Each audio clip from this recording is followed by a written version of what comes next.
I grew up with a bunch of brothers, and as anyone with brothers know, there's an unspoken competition to try and gross out your big sister. Luckily for my brothers, there was an old creek out behind my grandparents' house, which was a treasure trove of creepy crawlers. What they didn't expect was that when I found a salamander in my drinking cup one night, instead of screaming, I was overcome with curiosity. Sure, my questions back then were, where did you get this? What does it eat? Can I keep it? But it sparked my curiosity, and it's helped lead to my current research today, where now I'm asking questions like, how are salamanders impacted by climate change? And where have Nebraskan salamanders gone? We've noticed over the last several years that populations of the barred tiger salamanders have been extirpated or are missing from the eastern side of the state. I'm interested in finding out why. Finding the why is so important because salamanders are indicator species. They're species that are impacted first by environmental change. So by monitoring their population, it allows us to analyze those changes and hopefully address the issues before they escalate, often to a point of impacting game species, or even humans. But in order to do this, we need data. And data collection in salamanders is difficult because we don't have a good way of monitoring or tagging them.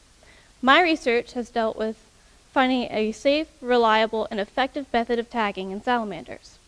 Toe clipping has been the most prevalent form. However, salamanders possess the ability to regenerate their toes, sometimes in as little as 7 months. For an organism that lives to be 25 years old, that's not very viable for long-term studies.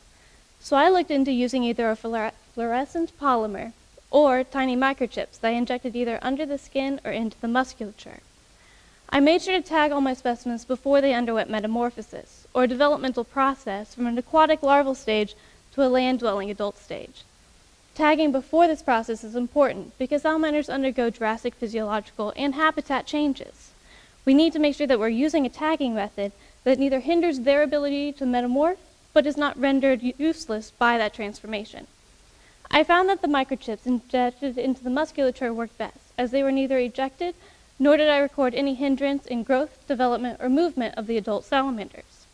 With this in mind, it means that I can continue doing my research, either doing mapping surveys or building translocation ponds in an attempt to boost population numbers. It's important that we begin these studies now because it can give us valuable data about making predictions of amphibian decline, especially in the face of coming climate change. My goal in the end is to make sure that my children don't know salamanders as only pictures in books.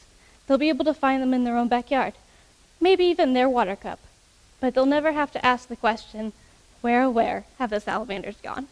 Thank you.